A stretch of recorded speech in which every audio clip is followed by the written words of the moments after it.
All right, so let's just cut straight to it. Story time on how I became homeless. So, me and my then child's father, which is now my husband, he started the business, but I chimed in. So we had this business together. Basically everything was in his name. And, of course, I helped him with the business or whatever. And it was booming for the first couple years. But it's like when that third year hit, a lot of things started slowing down. The money started slowing down. And I was working. I was probably getting 30 hours a week or so. But our rent was like up there. Our rent was like damn near $2,200 a month. And then, you know, he had the business going and I had my job. And things was, you know, it was still tight around that time, but we was able to pay the rent. We was able to pay the rent really with no worries every month. But then, you know, as the sales started slowing down and stuff, my bad, y'all, the kids are out here at the park and they running up. But what you got, baby? All right, so we was getting by for that third year a little bit. We was getting by. You know, but things just start slowing down like drastically to where we started having to ask family members, you know, to borrow money. And of course we had to pay them back. And sometimes we wouldn't even be able to pay them back because we wouldn't have it. Money was like really tight then. You know, we had to go to AmScot, you know, and exhaust all that. And you know, with AmScot, it's like a loophole. Once you pay them basically your check, because that's basically what my check was. I think the max was like maybe $500-$600. So basically, once you pay them, you got to go back and get that same money out to pay your rent with. So it was a loophole with AmScot. That was the worst decision we ever made, but it had to be done because we had to have the rent paid. So then that happened, you know, and we just had to, you know, kept getting out loans. I think I was the one that got out a couple more loans, and then that was pretty much it for me. I couldn't really get out no more. And so, Lord Jesus. All right, so fast forward, you know, our relationship was not really going so well. We had a lot of problems in the relationship, a lot of things happen in a relationship to the point where we basically had to make the decision to split up. So we split up. We still have the apartment in our name or whatever. We splitting up, but you know, as we're splitting up, we're trying to figure out, you know, what's going to happen with this apartment. Because not only are we splitting up and going our separate ways, but this apartment, we're going to get evicted out of this apartment. And we, for one, we're not going to have nowhere to go. And for two, it's going to be an eviction on our credit report. So now we're thinking about, you know, what's going to happen, and then with the kids and stuff like that. So it was just a lot going on. It was very stressful, very, you know, emotional time for us. So that happened with the relationship stuff to the point where we had to break up. And then you know, so after that, I'm not really that good with storytelling, especially because this happened like this happened a couple years ago. A year and a half ago, 2 years and a half ago, but leading into now, basically. But so after we basically got out of the apartment, you know, we was no longer able to even keep paying on the apartment. I actually forgot what happened to where, you know, if there was even any options of saving the place for us and stuff like that, which I don't think it was, because this was a community that I was really strict. So it's like you miss one freaking rent payment and that's it. So you know, they did give us a little pay period of time, but it was like we just didn't have it because, like I said, we exhausted all our options, you know, to get loan money, to have people loan money to us, and stuff like that. I'm sorry, y'all. It's kind of hot. I'm sweating a little bit. But I needed somewhere to go to actually talk about this. I couldn't be at the house. But, you know, I had the kids. He went his own way. Honestly, don't know where he went, but he went his own way. And then I ended up going my own way. keep in mind, we're homeless. I'm homeless with my 3 kids at the time. Vayla was like probably 5-6 months. And then we just basically living out of the car. Now, don't get me wrong, I still had my job. I was able to get hotels from here and there. But we just mainly living out the car, and it was miserable. It was a real miserable time. It was the worst. I had a lot of bad thoughts going on around that time. It was the struggle. At one point I had to stop working. I had to go on a leave, and the leave wasn't even paid. So I had to stop working for a little bit, probably like a couple months, because there was nobody to watch my kids. Now, at one point, I was with my mom, in and out with my mom, back and forth, but she wasn't even in a good, predicament for me to even stay with her. So it was like that option was out. And then, my grandmother, she stays in Georgia, so there was really no way that I could even go over there. But I didn't want to move out of Tampa. Yes, I didn't want to move out of Tampa because I basically had, most of my things here, everything here, my cars, my car loans, and stuff like that. So I didn't want to just up and leave.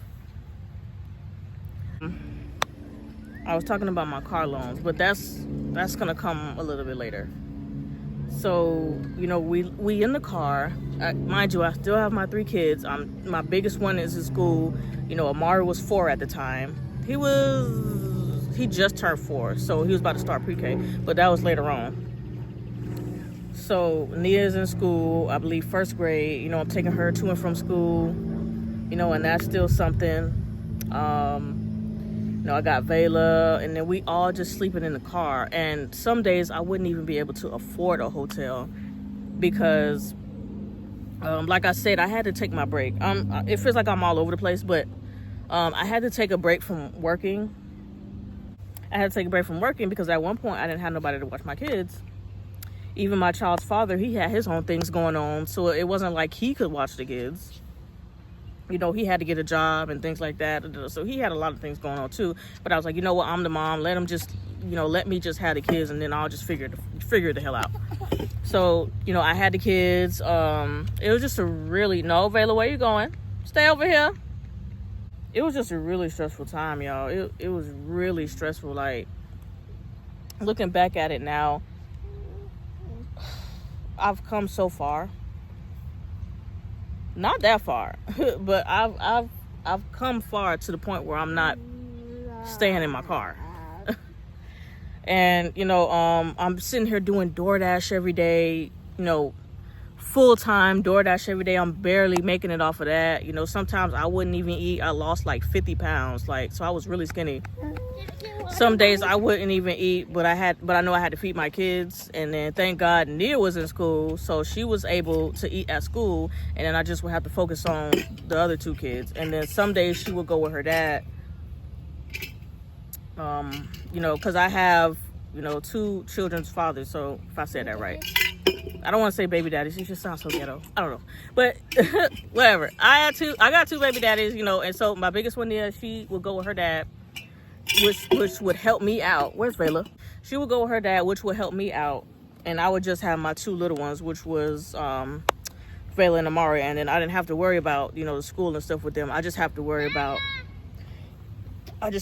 picking up my daughter from school, because my other child's father, he would work past the time that she would have to be out of school, so I would go and pick her up. But rewind. I'm going through the struggle. I'm donating blood to get by, all that good stuff. It's not really good stuff, but you know what I mean. All that stuff that I was doing, I'm trying to get by. I'm feeling like there's no hope for me.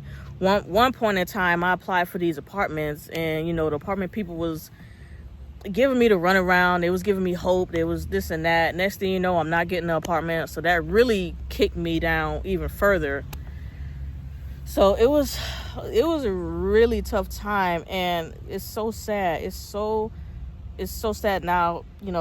I was sad thinking about it at that time, but now that I even think about it, it's like, dang, my kids had to go through that. We really had to experience homelessness. So fast forward, I'm doing all the DoorDash and this and that. Me and my mom wasn't even getting along at the time. So, you know, me and her butting heads and stuff. And she's not able to watch the kids while I go back to work. Like, it was just a lot of stuff. And stuff that you just ask, like, why me? You know? Why do I have to be the one to go through this? And then to put my kids through it too, it was very hurtful. It was very hurtful. I was literally done. But so after that happened, so what happened after that? Okay, you know, we living in the car and we parked, you know, at this park. We parked, you know, at stores late at night. I'm thankful. I am really thankful that, you know, the cops never, you know, pulled up on us one night while we were asleep. I'm just thankful that was never the case. Because I probably wouldn't have had my kids. You know, that would have really broke me and tore me down, and I probably wouldn't be here today, honestly. So me and my child's father, you know, we did have our relationship issues going on. We ended up, okay, so a year had passed by. All of that was going on for a whole year. A year had passed by. And so me and him started getting back around each other, talking again or whatever.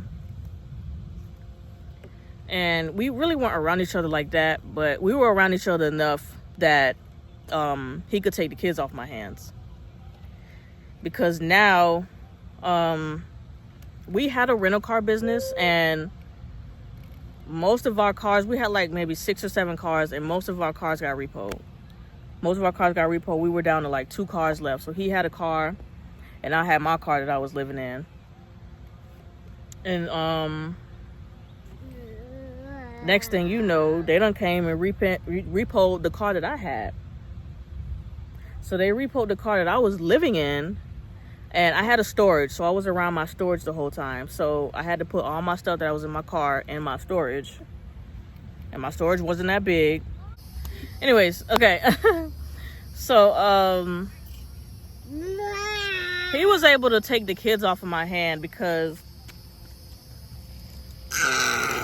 you know, I don't want to be on the street and with my kids. My kids being on the streets, that's just a no-no for me. So it's like, okay, we got to figure something out. You know, you're going to have to take the kids. And then, of course, my other child's father ended up getting my big girl. I just would have to walk and go pick her up from school, and then he would come and pick her up from me. Mind you, I'm on the street. I'm on the street at this point. I have no car to live in. You know, I'm barely working. Help me. At this point, I'm probably not even able to work because my job was like so far away. I didn't have no money for an Uber. It was bad. So I didn't have no money for an Uber or anything like that to get to work. And then at that point, I was just like, you know what? I have to lose my job too. So I'm down bad. I'm down all the way bad at this point. I have no job. I don't have my kids with me. I have no car to be in, no home. You know, I'm gonna have this fat eviction on my credit. So it was real bad for me at that time. And so that was going on for like a whole week. That's when I lost, you know, everything. My job, this and that. I'm literally on the streets. No. There's nothing in here for you. And the sun is gone now. So at this point, I'm literally on the streets with just the clothes on my back. And I stick around my storage because my storage has my things in it, like personal needs or whatever.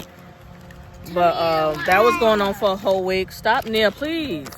That was going on for a whole week, and then me and my children's father, we was talking, and then, you know, we wanted to fix everything, work everything out. And so we basically ended up getting back together. He tells me that his parents are going to let us stay with them for a little bit until we get back on our feet. And so fast forward, we get married. We get married like months and months later. And then fast forward again. That's basically what's still going on now. And mind you, this was 2 years ago. So we've been staying with his parents-in-law for a couple years now. We still got that eviction on our thing, but we're working on getting all that stuff off. We're working on ourselves. We're working on our credits. And that's where we're at right now. And that's why I decided to do YouTube. I should have did YouTube because I probably would have been rich by now. But we decided to just do YouTube. Or actually, I decided to do YouTube and, you know, see what happens from there. But I just wanted to tell y'all a little bit of where I'm at right now, you know, because we're staying with other people, you know, and that hasn't even really been the best. It's good. I'm grateful that we have a roof over our heads, but it's, you know, it's time that we actually start moving forward in our life. And I think that's why I'm like, you know what, it was sort of like a breaking point for me, because I want the best for my kids. So, you know, I'm still looking for a job. I got one interview coming up. I want to say Tuesday or Wednesday. I got something coming up, so we'll see how that goes.